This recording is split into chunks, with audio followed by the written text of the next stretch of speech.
everyone. So you're watching India Talks, and this is, as you saw in our incredibly long titles, this is our 25th episode. Can we have a big round of applause for that? So this is, since it's the 25th, we had to do something big.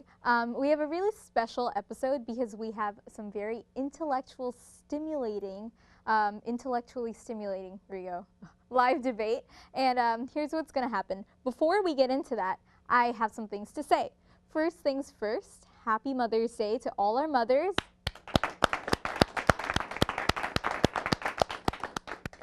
It's Mother's Day this Sunday, and I want to thank and wish all the mothers happy Mother's Day because they definitely deserve a day, including my amazing mom who's actually operating my teleprompter. Thank you, Mommy. Another congratulations is in order to the Kristava Tamil Koil, which is actually the first Tamil church in the United States, and they're celebrating their 30th anniversary on May 19th. So that's next weekend. It's pretty momentous because obviously they were the first Tamil church, so they've been doing a lot for the community, and they're holding their celebration at the World Fair Marina.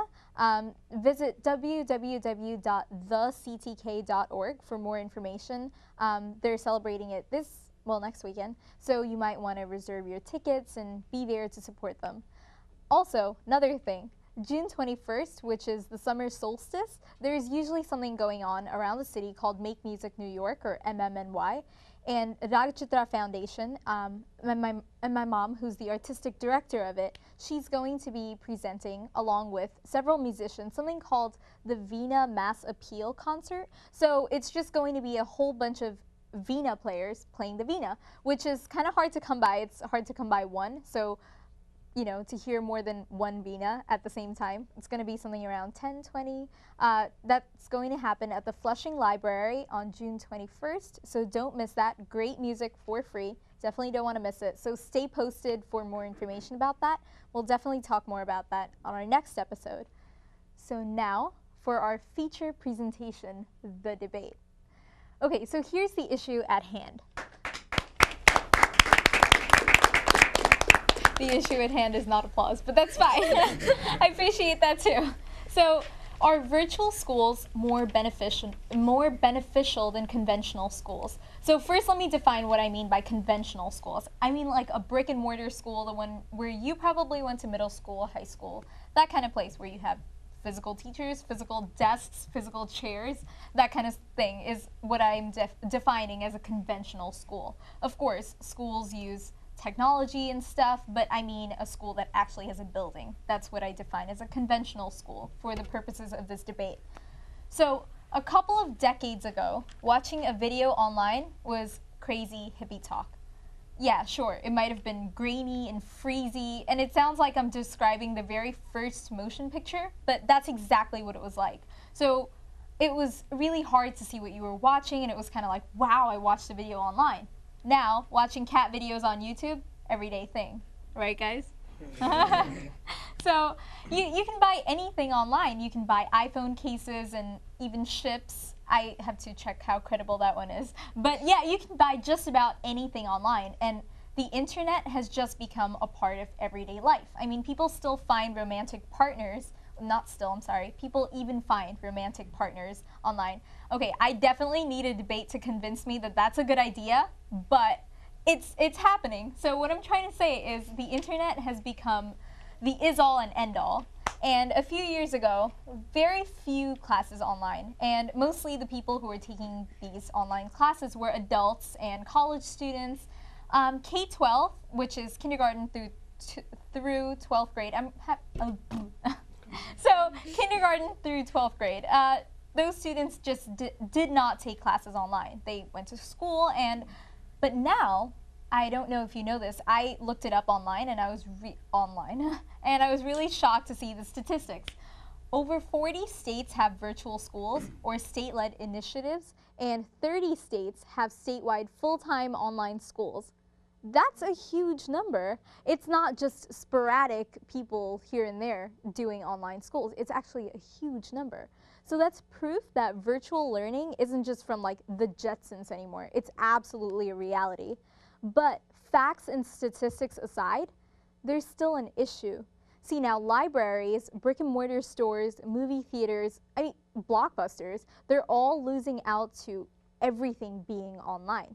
So will this and should this happen to conventional schools? Should they suffer the same fate? You know, should they be completely phased out? Should we have robots teaching our kids? Or should we still keep around schools, and why? So we have two teams of high school debaters, extremely talented students who I'm sure will have a much easier time getting words out of their mouth than I do right now. So one team say that the future belongs to virtual schools and that conventional schools belong in the Flintstones era and we need to transition completely to virtual schools in order to move forward into the future. And that team, sitting right behind me, is called Team Smartboard. Let's give them a huge round of applause. The other team over there is like scowling at me. They're not, but try, look mean. They don't like the sound of any of that. They want to say that the internet is only for watching cat videos, not to learn.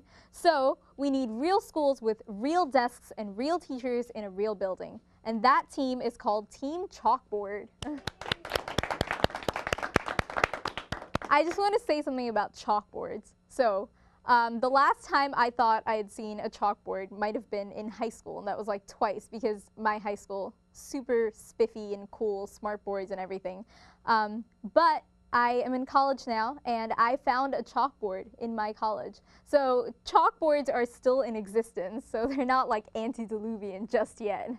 And caught in the middle of the two very angry looking teams, God, you guys look terribly angry right now, is Mr. John Campanella. Let's give him a huge round of applause.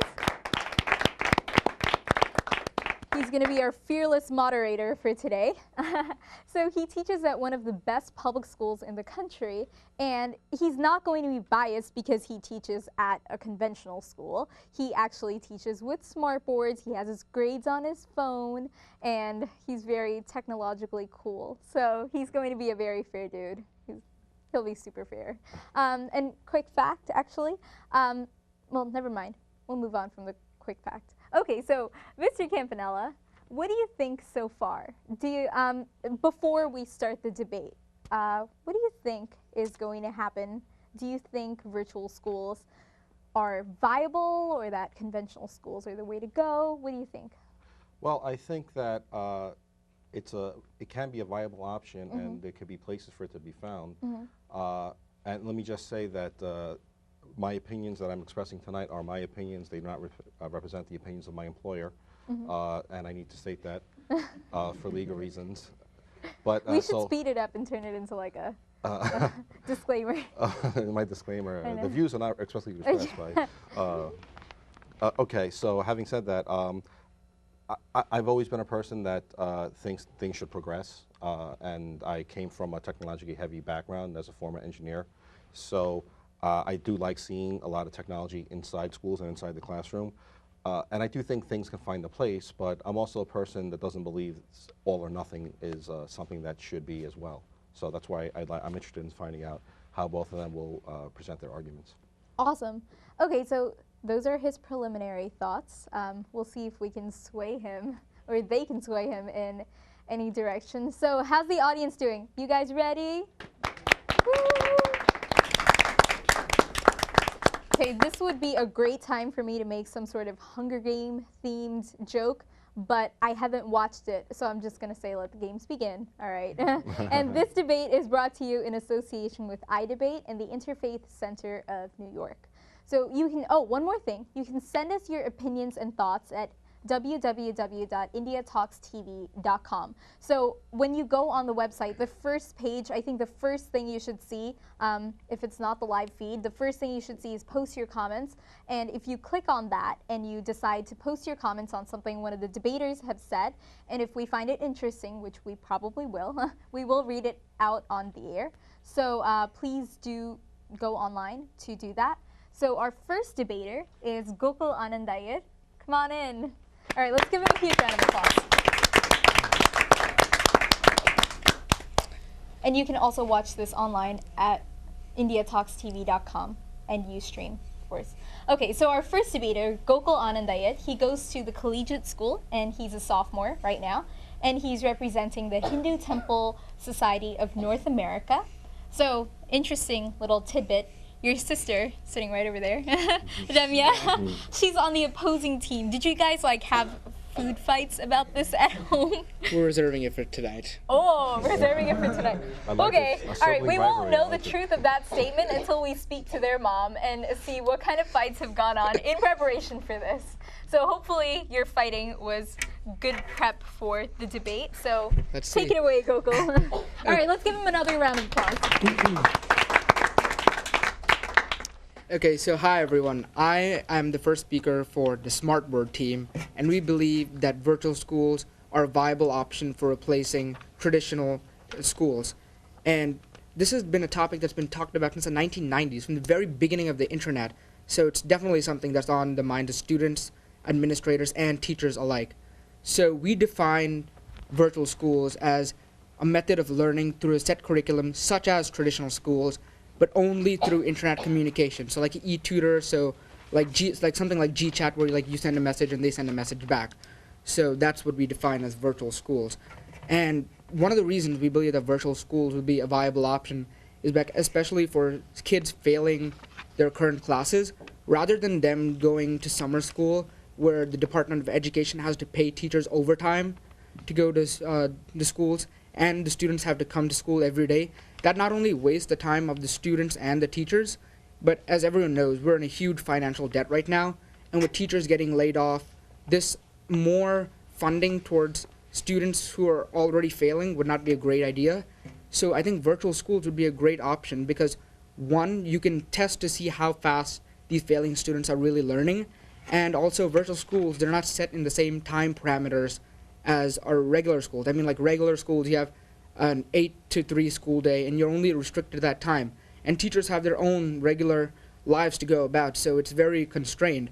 With virtual schools, it's the teachers and the students can talk about when they're free, and it's not just set at that one frame of time. So that's one of the reasons. And also, I think that a lot of students who might want to take interesting classes, such as, for example, in Maine, a public school in Maine, there are only 10 students who wanted to take Chinese, but the public school and the administration wanted to support these teachers. But then again, it was out of the question to spend money for one full-time teacher just for these 10 students. I mean, our financial crisis hitting everywhere, and it was not wise for the school. It was not wise for the school to spend that much money on 10 students. So what they did was they enrolled these 10 students in an online course where they could learn the same exact material, but just from online, and that was at a very minimal cost. So the teachers were happy, the administration was happy, and the students got what they wanted. So it was a win for everyone. And implementing these new virtual programs into our day-to-day lives would be very easy because we already use programs such as Vista Higher Learning, which is a language learning program which complements language classes. And in that program, you have to know the accents, the capitalization, and every grammatical concept in order to pass the language. So it really stresses the students' knowledge of the language. So I think these are two huge reasons why virtual schools would be a viable option. All right. Great job. You spoke very eloquently. So thank you so much for your stuff. You can totally have your paper back. So a couple things that he said that I found super interesting. Virtual schools are viable options for the entire spectrum of students, anywhere from failing students to overachieving students who want to take an extra class or an interesting class. That's definitely something for Team Chalkboard to keep in mind. They have their work cut out for them to try and convince me that virtual schools are not the best option. So I'm almost convinced by what Gokul said. So, oh, he's like, I'm gonna get you. I see the fighting look. All right, so let's give a huge round of applause to Simdan.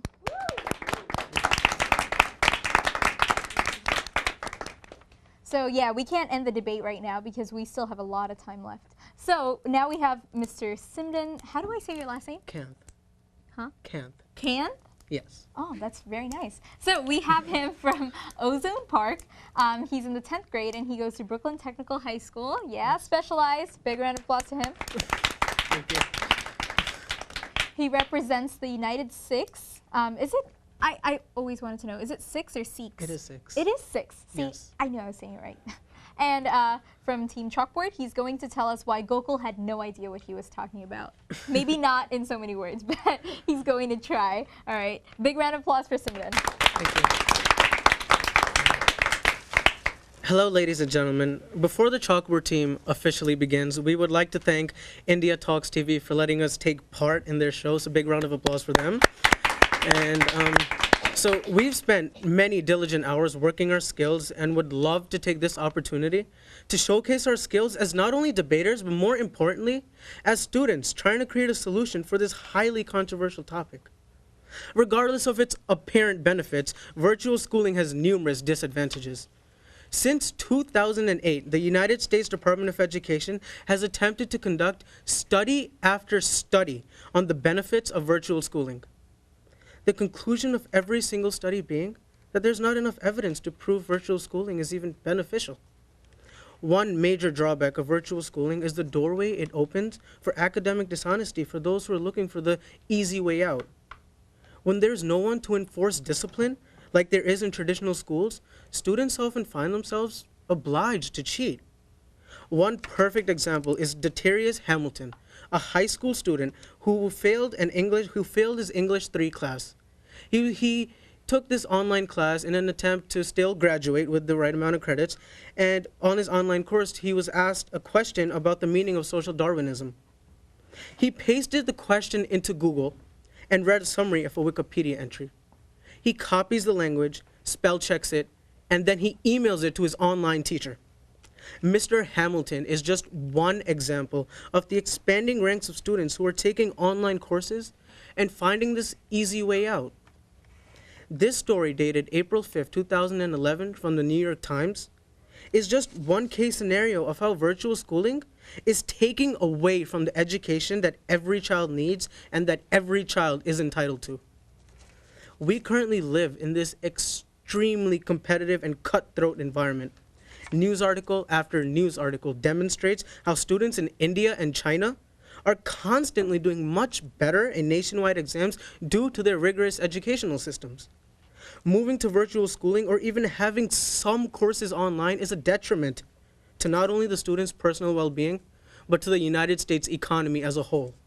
No longer can we continue to compete in this global economy with students who copy and paste their questions from the internet. The United States Department of Education is constantly struggling with funding to pay their teachers' salaries as well as provide them with simple schoolroom supplies. Virtual schooling was just one of their many cost-efficient methods. Regardless of the fact that our Smartboard team might view this as positive, it sheds light on the fact that this system is only here to save money. The bottom line being that it simply does not care about the quality our students are receiving. Teachers will be laid off and faculty will be employed. Even schools will be shut down simply because now a child can turn on a computer and get the same credits they would normally be given in a normal school setting. Thank you.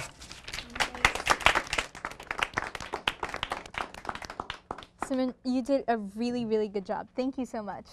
Another round of applause for him. So a couple things he brought up.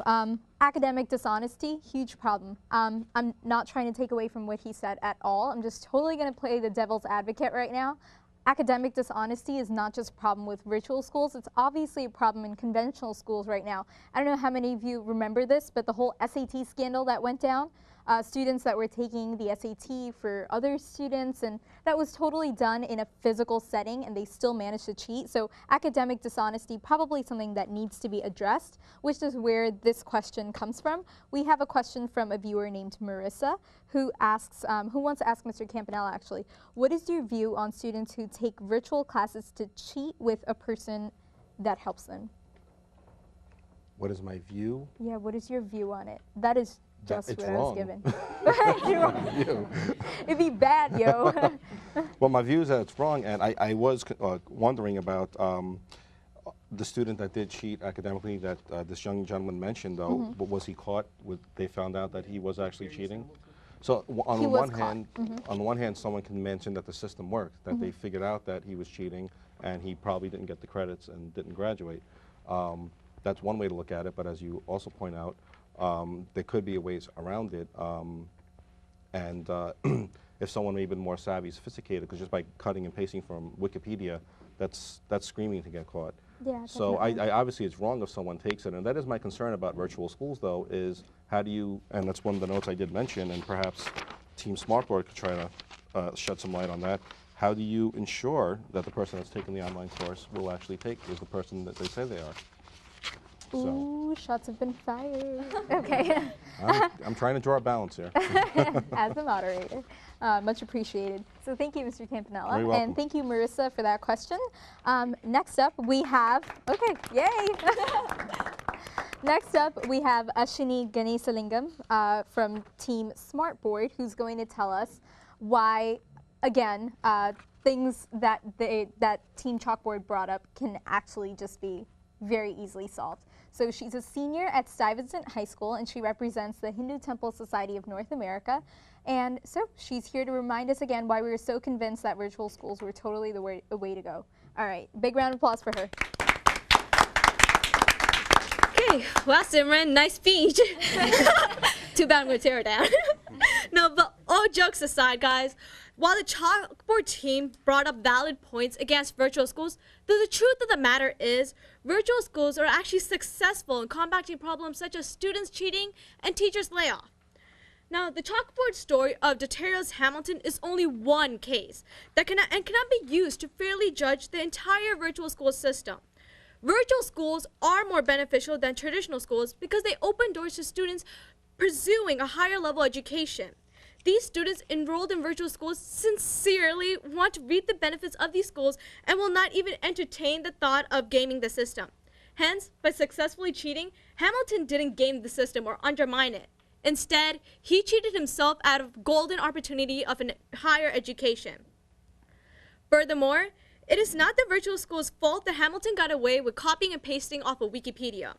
Virtual schools work in hand with plagiarism checkers, such as Turnitin.com and Blackboard.com, to compare students' essays to the internet as well as other papers already submitted into the database to determine whether or not students plagiarized. Therefore, it is Hamilton's teacher's fault for not having used the virtual school system in the way it was intended to. Had the teacher required Hamilton to submit his essay via the virtual school system rather than emailing it to him, Hamilton would have immediately been caught for plagiarizing. Now, though the Chalkboard team argues virtual schools promote cheating as students can easily use the internet to obtain answers, the Chalkboard team failed to address the need that the internet provides a more well-rounded educational environment to students. Resources found on the internet actually supplement students' daily instructions, providing them with a more wholesome and round curriculum.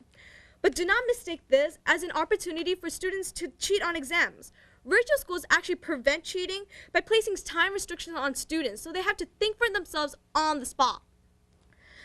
In addition, the Chalkboard team claimed virtual schools came about not because the Department of Education wanted to improve our children's education, but we wanted to cut costs, laying off teachers, and closing down schools.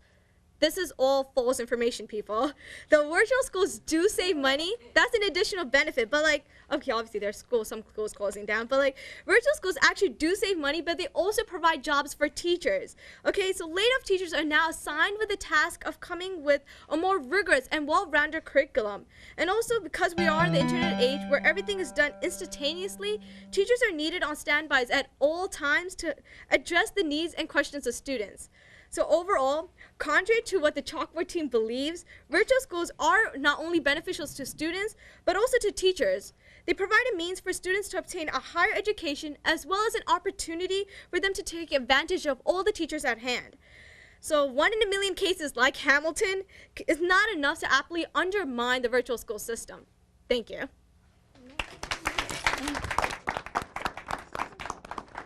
That was a really convincing debate by Ashini. The way I could see that was Simran was sitting there huffing and puffing like, ooh, I'm so gonna get her after the show is over. Like, is she going down? But yeah, I have to bring it. Oh my goodness. All right, this is getting a little heated, which is good, which means that you should call your friends and text them or whatever else you do, and let them know that they can watch this online at www.indiatalkstv.com or ustream.com. And they can also send their opinions. You can also send your opinions about what you just heard and what you want to hear. All right, so the whole thing she said about using Turnitin and Blackboard to make sure that cheating doesn't happen, I can vouch for that. Professors do that all the time, and that's obviously a very easy way to make sure students don't cheat by matching it against a database of essays and papers that have already been written. So nice, very good work she did. Big round of applause to her again. And Simran may not be able to take down Ashini right now, but we have Rakib, who's definitely going to try and take her down. So our next fighter, debater, is from Jamaica, Queens, and he's a freshman at Benjamin Cardoso High School. Nice to have you here. And he's going to bring up new problems of virtual schools that Ashini may have missed. All right, so a round of applause for him. Hey everyone, I would like to thank the Smartboard team for bringing out some valuable points about the benefits of virtual schooling. As a Chalkboard team, however, there are some issues I need to address. One of the major benefits of traditional school is that students who are shy are in need of some form of a structured environment to help them stimulate their social abilities. We cannot allow these kids to live a life without social relationships simply because of the fact they're shy.